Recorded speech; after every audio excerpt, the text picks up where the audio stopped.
Who do you put your trust in? Who do you put your trust in? That's right, you put your trust in the Lord.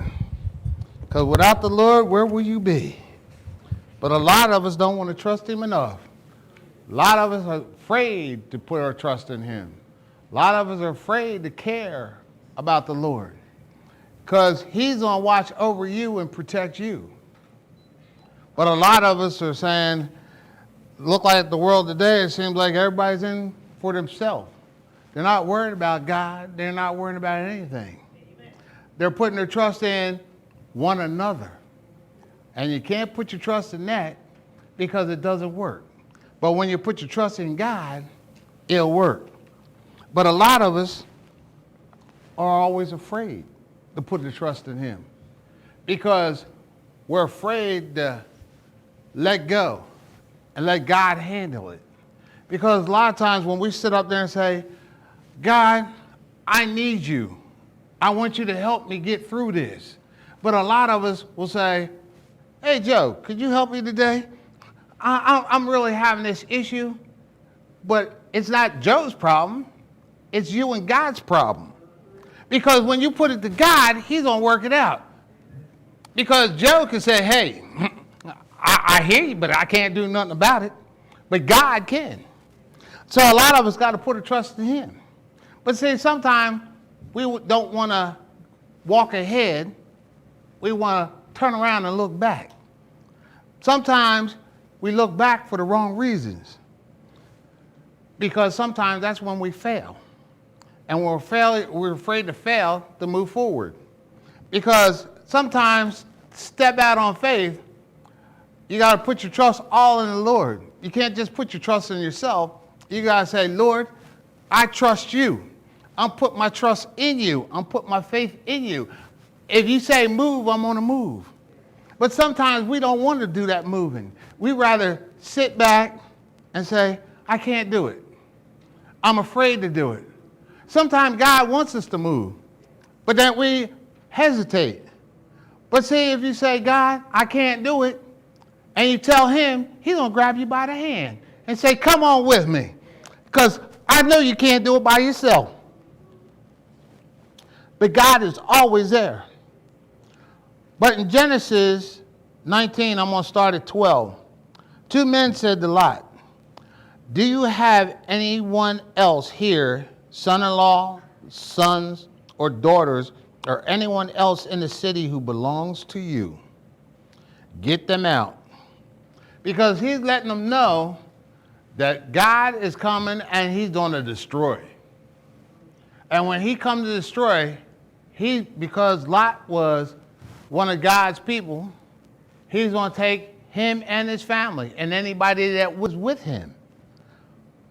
But see, when we have faith and trust, we pray and protect our families and have our families come with us. And sometimes they might not come right away, but God will be there by their side because of who you are. But let me go on a little farther. So because we are going to destroy this place, the outcry of the Lord is against it, and the people is so great that he has sent us to destroy it. So Lot went out and spoke to his son-in-laws who were pledged to marry his daughters, and he said, hurry and get them out to this place because the Lord is about to destroy it. And like typical, they didn't believe. They didn't believe what he was saying. They laughed at him. And sometimes when you sit up there and follow the Lord, people look at you, they look at Noah and say he was crazy when he was building an ark in the middle of nowhere. But God has a way to fulfill that plan because he already let you know what's coming. And then when it happens, you can't say nothing. Because I'm looking at the world today, and it looks like another Sodom and Gomorrah is going to come. Because it looks like he's getting ready to destroy everything. Because you can see the world coming to whatever. They're doing everything that's not morally right. And look at God. God is saying, okay, I'm getting tired. I'm throwing you hints out there. Look at California. He's sitting up there burning up places and letting you know, I can destroy it like that. But see, a lot of people don't say, hey, Lord, I'm with you. I'm looking for you. I need your help to get me out. But instead, they sit up there and say, I'm going to stay here. You ain't going to burn my house. And the next thing you know, you're consumed. Because you didn't put your trust in him. Because if he tells you to move, you move. If he tells you to stay, you stay. Whatever he tells you to do, you should be listening to. So, with the coming of dawn, the angels urged Lot, saying, hurry, take your wife and your 2 daughters and who are here, or you will be swept away when the city is punished. When he hesitated, the men grabbed his hands of his wife and of his 2 daughters and led them to safety out of the city. The Lord was merciful to them. Because Lot was a praying man. He was a man of God. And he was looking out for his family. But God honored what he wanted, his wishes. But a lot of times, we don't pray enough. We don't care enough. We don't listen enough. Because God is showing us and telling us, but we're not hearing his voice. A lot of us don't pay attention to what's going on. And when you start looking at the world today, he's showing us, I did it before, and I can do it again. But this time, it's going to be a lot different than it was the first time. He said, I did it with a flood. But next time, it won't be a flood. But a lot of people still don't put their trust in him. A lot of people are running away from God. Right now, they should be running to God, running closer to him. Because he's letting you know, I'm coming back. And when I come, you ain't going to like what you see. Because I'm going to destroy it just like that. As soon as they were brought to them out, one of them said, flee for your lives. Don't look back and don't stop anywhere in the plain. Flee to the mountains or you'll be swept away. But of course, Lot said, hey, I just can't make it. I just can't make it to the mountain. You know, just like us, we make excuses. We can't do it. I mean, the Lord tell you to do something, you go, and the first thing we say is, we can't make it. We can't do it. I mean, it might be too far away. I mean, we have to pick up the pace a little bit, and I just can't do it. I'm getting to the point where I know what's going to happen now, but I'm making excuses. I just can't do it. And that's what Lot did. He made an excuse. But then God still honored him. Right? But Lot said to them, no, my Lord, please. Your servant has found favor in your eyes, and he has shown great kindness to me in sparing my life. But I can't flee to the mountains. This disaster will overtake me, and I'll die. So God honored his wish again. And a lot of times, he honors our wishes. When we say we can't do it, he'll sit up there and honor that and say, okay, I understand you can't do it, but I'll adjust my thing a little bit because I know I put my faith. You're putting your faith in me, so I'm gonna help you out. But a lot of us, we cry out, but we don't. Nebuchadnezzar cried out because when he was told he was going to die, he prayed to the Lord. And the Lord honored him because he got what he prayed. He got more time. He got 15 more years. But a lot of times we don't pray enough and say, Lord, I understand what you want me to do. Sometimes it might be I'm too old. I can't move that fast. Or I can't do what you want because I just can't handle it no more. But God will make arrangements to work with you. But a lot of times, we don't ask. And if we don't ask, how can he help us? A lot of times, we make excuses, but we don't do anything to come up with some kind of conclusion. A lot of times we'll say, I can't do it, or I need some help, but the help you want to give me ain't what I want. And a lot of times we always put excuses in that I can't do this, and you give some kind of reason why, but God knows you can do it because he knows all about you. Because he ain't gonna put you in a position that he knows you can't do. Because he knows you from the top of the hair of your head to the bottoms of your feet. So he knows you. So if he knows you like that, why are you trying him? You just step out. Because I can say myself, a lot of times he asks me to step out, and I go, I don't know about all that. But most of the time, he'll say, step out, or this is the consequence. I'd rather step out at that point. But sometimes he's going to put you in that situation where either you step out or you're going to face the consequences. And with Lot, he gave him an excuse. This is what we're going to do if you don't make it, you're gone. And when you think about when he does that, he's letting you know ahead of time. But he said, look here, there is a town near enough to run to, and it's small. Let me flee to it. It's very small, isn't it? That my life will be spared. And he said to him, very well, I'll grant you your request too, and I will not overthrow that town you speak of. So Lot got his way again. He asked, and he got his way. So Lot couldn't come up with no excuse anymore. He had to make it to that spot. So now he went to that small town because he was granted his prayers and his answers. A lot of times we get lost and we don't know which way to go. But God always has an answer for us, no matter what it is. He has an answer for us. Sometimes it might not be the right answer, but it's going to get us in safety. And sometimes he wants to put us in a safe zone just to keep us isolated. But sometimes we don't want that isolation. And that's what Lot didn't want, that isolation. So since he didn't want that isolation, this little small town kept him from being isolated in the woods and up in the mountains. This way, he was around some people. And see, Lot he had a lot of things. He probably had a lot of money and everything else. And he didn't really want to let it go.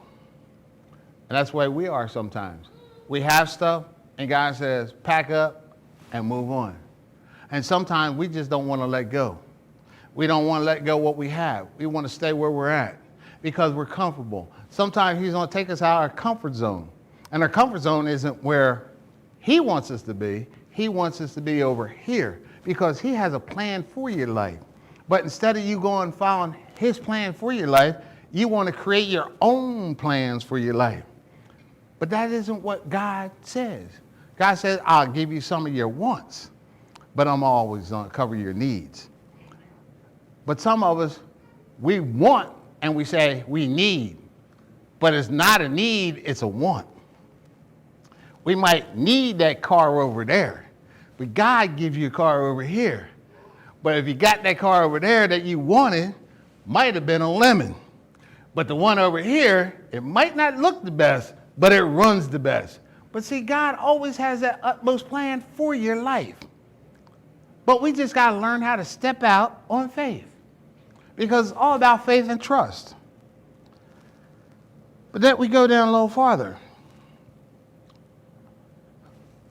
The ruin of Sodom was suspended till God made sure his people were out. He actually held back for a minute because he said he was going to destroy it. He didn't say when, but it was probably going to be destroyed by morning. And morning was coming. That's the reason why they had to move. But in Revelation says this, Revelation 3:7-3 says this, Do not harm the land or the sea or the trees until we put a seal on the foreheads of the servants of our God. So he's letting you know he's going to protect you. He's going to take care of you. So he's letting everybody know who you are. So when time comes, he's going to be there and say, that's one of mine. That's one of mine. We don't touch them. That's one of mine. He's letting everybody know who he is and what he's going to do. But by the time Lot reached Zoar, the sun has risen over the land. Let the Lord rain down burning sulfur on Sodom and Gomorrah from the Lord out of the heavens. You know, when you think about it, the story of Sodom and Gomorrah, it was talking about God's character. Because he has patience. But he has anger and destroys. He has patience and love, but then he has anger and destroys. Because he destroyed both cities, but he still saved someone in return. So he still loved and had patience to deal with what was going on. Because he could have just said, hey, that's it. I'm destroying everything. Everybody. But he knew who God was. And Lot knew who God was. So God took care of him. But as we grow spiritually, we should understand God hates sin. So he's going to destroy sin. But then on the other hand, he loves us. So he has patience with us to get us through. Because if he doesn't have patience, he'd be really spanking and he'd just destroy you like everybody else. But he knows if you're one of his, he's going to love you and put his trust in you. So God is always in control of all things. See, a lot of people think God is only in control of some things, but God is in control of all things. He can control anything. You know, sometimes I wonder, he can control a little bug that you can just about see, and control the birds in the sky, and he control everything else, and he doesn't damage any of them. So if he doesn't damage them, what makes you think if you're a believer and put your trust in him, he's going to damage you? Because he loves you, because you love him. Let me go a little farther. Thus he overthrew the city, and the entire plain was destroyed, and all the living in the city, and also the vegetation in the land. But Lot's wife looked back, and she turned to a pillar of salt. And when you start thinking, why did she look back? She was told, go straight ahead. Don't look back. Just go straight ahead and don't look back. But some of us, we want to look back and say, hey, I'm giving all this up to go here. I don't want to let go of what I have to move over here. Or I know it's being destroyed. You know, just like when a hurricane come in, some people hear a hurricane, tornado, and they still want to hang around. But sometimes you got to move on, because God got an utmost plan for your life. So you might lose it over here, but you gain 10 times more over there. But see, all you got to do is put your trust in him first. But a lot of times when they say move, we don't want to move. And I think about, okay, I came from the East Coast, but the Lord let me know I was moving out this way. But, you know, and I told my wife, I said, we're moving to the Midwest. And she go, huh? But I told her that's what it was. I didn't know why or how come, but Lord let me know we was on move. And then sometimes he lets you know it's time to move. It's time to move on. It's time to grow more. Sometimes we get stagnant. we stay in one spot and we just get stagnant. And we're not growing and we're not doing anything. We're just there. But sometimes God says, look, it's time to step out on faith and move on because I got an utmost plan for you. Sometimes he might say it's in a ministry that you never even thought of. It might be in something that you never really did before. But he wants you to step out on faith. Because once you step out, you're going to continue to grow. Because he don't want you stagnated. He wants you to grow. He wants you to be built up and grow closer to him. Because the more you grow, the stronger you get in him, the more you don't believe in him, the more you're going to put your trust in him, no matter what you're going through. And you're going to say, Lord, I let you handle it. Even Job knew no matter what the situation was, he put all his trust in the Lord. And Lord got him through it. Even his wife said, curse God and just die. You know? But he said, no, I put my trust in him. I'm going to work out through him. I'm going to believe in him no matter what the situation. You can say anything you want, but I know who my God is.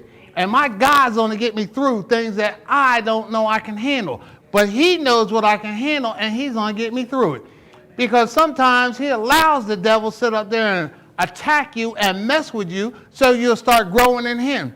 Sometimes when I got to come up here and I say, man, I'm going through this, I tell my wife, I say, I'm getting sick. Or the Lord is just the devil's just messing with me. This ain't working. That ain't working. I can't concentrate. It's throwing me all out. But God has an utmost plan. But he allows the devil to do this, but he's testing your faith all at the same time because he knows what kind of faith you have. But if you put your trust in him, you don't get through it. Sometimes it's going to be painful. Sometimes it ain't going to be easy, but you'll get through it. Because as long as you put your faith in him, you're going to get through it. Because you can trust him no matter what the situation is. Some of us just don't put enough trust in God. We just say, okay, I know who God is. I put this much trust in him. And I know he might get me through it. But I might need some help over here. And I know he can't help me, but maybe this person over here can help me, or that person over there can help me. But we want to put all our faith and trust in other people instead of putting our trust in God. Because God will work out all things. Sometimes you say, okay, you get in an accident and say, okay, why did this happen to me? But sometimes it's not why, it's what you're going to do for the Lord. Because sometimes he has you in a situation that you can help somebody else that you don't even know you're helping. Because sometimes he's using you in a way that you don't even know you're being used. Sometimes he lets you know you're being used, and other times he just puts you in that situation because he's going to use you. Because sometimes we say, Lord, use me. And then you ask him to use you, and then when you go through something, you go, why am I going through this? And God can say, look, you asked me to use you, and I'm doing what you asked me to. But it might not be the way you want to be used. It's the way that he's going to use you. And a lot of times we say, okay, use me, Lord, but I don't want to be used this way, and I don't want to be used that way. You start putting stipulations on God. Now, if he's the utmost provider in everything, why are you putting restrictions on him? Because he knows the utmost plan, you don't. He knows what he has for you to do. You don't. He knows what he wants you to do. You don't. So why don't you put your trust in him? Because he will get you through it. But Lot's wife, she just didn't want to stay focused. She wanted to go back because of what she may have had or what she may have lost. It could have been anything. Or she might have said, I forgot something. It doesn't matter what it was. It's matter that what happened to her because of. Because God was trying to teach everybody, this is what can happen when you don't follow the rules of what I tell you to do. Sometimes he's given us a plan to follow, and we don't want to follow it. We say, okay, I know I'm supposed to do this, but I'd rather do this over here instead. Just like I talk to some people, I'm partying now. I mean, I'll turn my life around tomorrow or next week or next month. But tomorrow might not come. It might be too late. But then when you look at it, early the next morning, Abraham got up, returned to the place where he had stood before the Lord. And then he looked down towards Sodom and Gomorrah and all the land of the plain, and he saw dense smoke rising from the land, like smoke from a furnace. So with God's destroying the city of the plain, he remembered Abraham and brought Lot out of the catastrophe that overthrew the cities where Lot lived.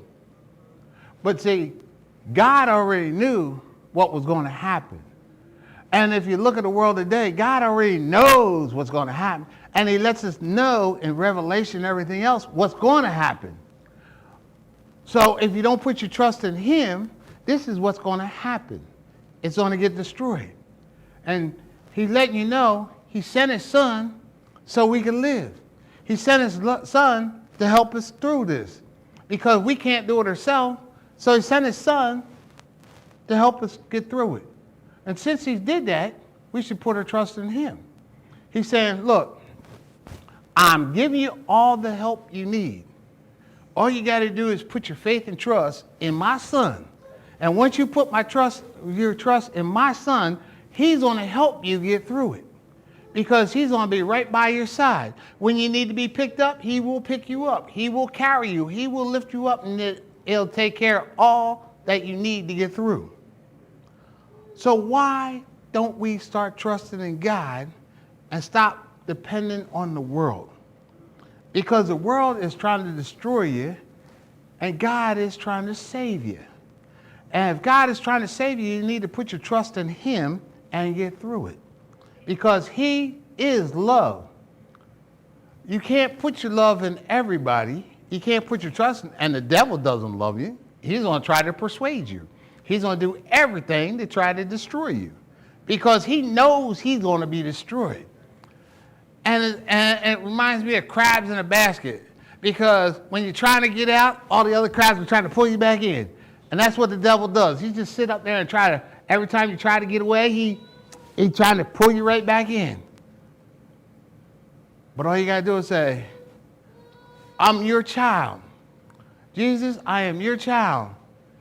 And get the devil behind me. Step on him and get him away from me. But we got to put our trust in God first. And then believe and put a trust in him. And put a trust that Jesus Christ is our Savior. Because a lot of people say, I know who Jesus is. But, he could have been a prophet. But if he said he's the Son of Man and Son of God, and he's both, I'm going to put my trust in him. Because he can't be a prophet, because a prophet can only do certain things. But the man of God and the Son of God can do all things. Because he's like the Father, and he's a mediator. So if he's a mediator, we need to put a trust in him. And we put a trust in him, we will live. If we don't put a trust in him, we will die. So you either die and go to heaven, or you're going to die and go away from God. I'm going to put it real nicely today, because either you're going to live or you're going to die. So if you're going to live, you're going to live with the Lord. If you're not, you're going to be with the devil and his henchmen and all the rest. And they say, you don't burn. So do you want to burn, or do you want to stay where it's nice and cool? I said, for me, in my house, we serve the Lord. I can't say who you might serve, but I know who I serve and who I put my trust in.